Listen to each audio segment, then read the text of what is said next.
भाजपा सरकार पर बरसे राष्ट्रीय लोकदल के प्रदेश उपाध्यक्ष हुक्म सिंह। बुलंदशहर शिकारपुर नगर के राष्ट्रीय लोकदल पार्टी के प्रदेश उपाध्यक्ष हुक्म सिंह ने नगर कार्यालय पर प्रेस कॉन्फ्रेंस करते राष्ट्रीय लोकदल पार्टी के प्रदेश उपाध्यक्ष जमकर बरसे भाजपा पर। किसान मंडी के तीनों कानूनों को लेकर जो बैठे थे, बीजेपी सरकार ने लंबे समय तक उन्हें वापस नहीं लिया। जैसे जैसे इलेक्शन पास आता दिखाई दिया तो बीजेपी के कार्यकर्ताओं ने तीनों कानूनों को वापस ले लिया। बीजेपी सरकार यह नहीं जानती थी कि यह देश कृषि प्रधान देश है, यहाँ की जनता अधिकतम किसान है। जैसे इलेक्शन पास आ गया, इस तानाशाही सरकार ने तीनों कानूनों को वापस ले लिया, क्योंकि यह तानाशाही सरकार वोटों की लालची थी। क्योंकि तानाशाही सरकार यह जानती थी कि इस देश का किसान सब एक हो चुका है, इसलिए तानाशाही सरकार को पीछे हटना पड़ा, अपने मुद्दे से रुकना पड़ा। बीजेपी सरकार का कहना था कि हम चुनाव लड़ने वाले हैं 5 प्रदेशों में, वहाँ इनके प्रत्याशियों की जमानत जब्त हो जाएगी। उन सारी चीज़ों को इन्होंने देखा, इन्होंने सर्वे कराया कि लोग तुमसे खपा हैं, तब जाकर के इन्होंने उन कृषि कानूनों को वापस लिया है। लेकिन मैं यहाँ पर एक बात कहना चाहता हूँ कि कृषि कानूनों को वापस लेने से अब कुछ होने वाला इनका भला है नहीं। इन्होंने जो अत्याचार लोगों के ऊपर किए हैं, हमारे 750 किसान वहाँ पर शहीद हुए हैं। देश का प्रधानमंत्री एक दिन भी उन लोगों के लिए नहीं। ये बड़े शर्म की बात है कि जो किसान हमारा पूरे देश का भरण पोषण करता है, उसके विषय में प्रधानमंत्री नहीं हुए। जो हमारे सरकारी विभाग में कर्मचारी थे, इन लोगों ने उसको खत्म कर दिया। लंबे समय से कर्मचारी इसकी मांग को कर रहे थे, लेकिन किसी भी पार्टी ने उस मांग को पूरा नहीं किया। वर्तमान में हमारे गठबंधन के समाजवादी पार्टी के राष्ट्रीय अध्यक्ष अखिलेश यादव जी ने यह घोषणा कर दी है कि सरकार बनने के तुरंत बाद ही जो ये पुरानी पेंशन की मांग लंबित है उसको बहाल किया जाएगा, नई पेंशन स्कीम को खत्म किया जाएगा। क्योंकि ये कहा जाता है कि जो हमारे अधिकारी या कर्मचारी लोग हैं, उनकी बुढ़ापे की लाठी होती है पेंशन, और वो पेंशन नहीं होगी तो उसका गुजारा कैसे होगा। तो ये बहुत बड़ा मुद्दा है। और कर्मचारी चूंकि तकरीबन 20 से 22 लाख इस प्रदेश के अंदर है और तकरीबन 1.5 करोड़ वो वोट बैठता है, तो सब लोगों ने समाजवादी पार्टी राष्ट्रीय लोकदल के गठबंधन को वोट देने की अपील की। खर्च कर दिए जा रहे हैं 50 किसान के ऊपर। ये जो पैसा है गरीब लोगों का पैसा है, देश के किसान मजदूर का पैसा है, उसको ये लूट रहे हैं और अपना घर भरने का ये लोग काम पैसा देने वाली सरकार नहीं है। इन्होंने तो ये भी कहा था कि हम देश का काला धन लेकर के आएंगे और प्रत्येक व्यक्ति के खाते में 15-15 लाख रुपए आएंगे।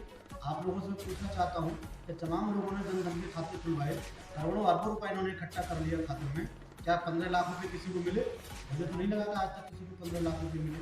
तो ये सब जुमलेबाजों की सरकार है और मोदी जी खुद इस मंच से कह चुके हैं कि हम तो झूठे व्यक्ति हैं, हम तो झूठ बोलते रहते हैं। उसको समझना पड़ेगा कि वर्तमान में जो इस देश के अंदर जो व्यवस्था बनी हुई है, उसको आपको समझना पड़ेगा कि ये जो झूठों की सरकार चल रही है, ये लोग हिंदू मुस्लिम की राजनीति करते हैं, लोगों को भड़काने का काम करते हैं। यदि आप भारतीय जनता पार्टी के शीर्ष नेतृत्व को देखें, चाहे वो मुरली मनोहर जोशी हो, लालकृष्ण आडवाणी हो, उनके और परिवार के लोग हों, इनके जो पारिवारिक जो रिश्ते हैं वो ज़्यादातर मुस्लिमों से हैं। अब नीचे आकर के जो गरीब इस देश का जो मजदूर है, उसको ये आकर के बहकाते हैं।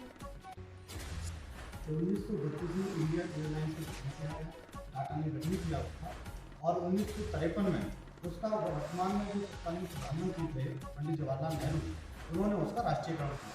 तो सरकारी उनको विभाग को कर दिया गया, लोगों को रोजगार मिला, तनख्वाह अच्छी मिलने लगी, लोगों के रोजी रोटी मिली।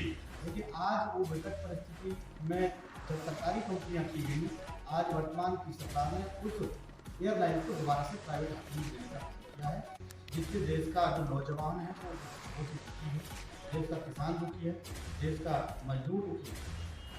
ये सिर्फ जनता को बहकाने का काम कर रहे हैं, लोगों को सुनने का काम कर रहे हैं। कोई पैसे किसी के खाते में नहीं आ रहे हैं। एक एक बार इन्होंने सिर्फ चुनाव को मद्देनजर रखते हुए इन्होंने एक एक बार लोगों के खाते में पैसा जरूर डाला है, लेकिन उसका भी हमको सुनने में आया है कि उनके खाते से पैसा बैंकों ने वापस ले लिया। तो ये जुमलेबाजों की सरकार है। कि आपने देखा होगा कि लोग इन्होंने कहा कि हम मुफ्त राशन दे रहे हैं, उस राशन की जो कीमत है वर्तमान में 20 रुपये, लेकिन उसका जो ऐड इन लोगों का चल रहा है मोदी का और योगी का, मोदी जी ने योगी जी ने अपनी तस्वीर उस पर छपवाई है, उसकी जो कीमत हमको बताई गई है, जो हमने जानकारी निकाली अपने सूत्रों से, तकरीबन 80 रुपये सवाल के जवाब में फ्री दे दी। भारतीय जनता पार्टी जो कहा जाता है कि साम दाम दंड भेद की नीति पर चल रही है, वो किसी भी हाल में इस चुनाव को जीतने का प्रयास करें। वो गरीब लोगों के बीच में जाकर के उनको लोभ देने का, लालच देने का काम कर रहे हैं। जैसा कि आपने बताया कि वीडियो वायरल हुआ है और 100 के नोट वहाँ पर बांटे गए, वो पूरे देश ने देखा। तो इनका जो चेहरा है वो सामने आ चुका है कि किस तरीके से लोगों का वोट हासिल करना चाहते हैं। लेकिन मैं यहाँ पर एक बात कहना देना चाहता हूँ कि तो देश के लोगों का जो वोट है वो बिकाऊ नहीं है।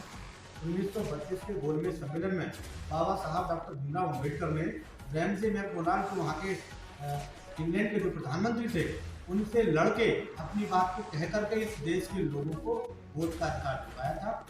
ये लोग जो हैं उस वोट के अधिकार को अच्छी तरीके से जानते हैं। ये किसी के बहकावे में आने वाले नहीं हैं।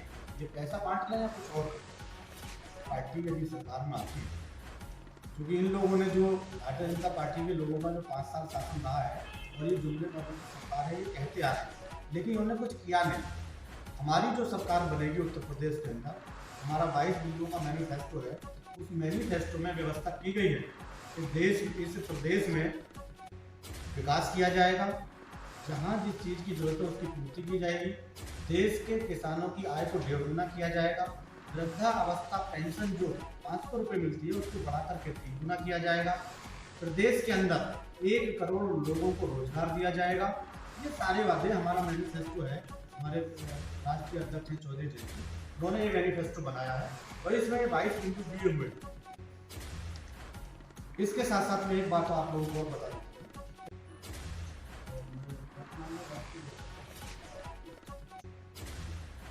चुनावों को सरकार देश में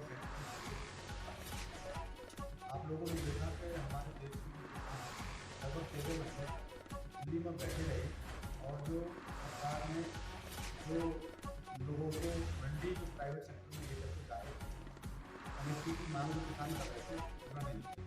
सरकार ने काले कानून की बनाए, देश का किसान एकत्रित हुआ, 13 महीने तक लड़ा और इस देश की जो तानाशाही सरकार पीछे हटी।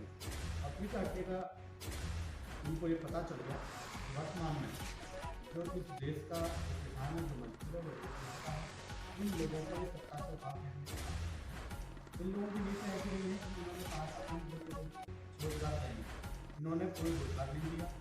उस समय जब देश विकट परिस्थिति में था 1962 का देश के प्रधानमंत्री हुआ करते शास्त्री जी ने प्राइवेट सेक्टर की जो कंपनियाँ थी उनको सबको सरकारी करने का काम किया, उनका राष्ट्रीयकरण किया।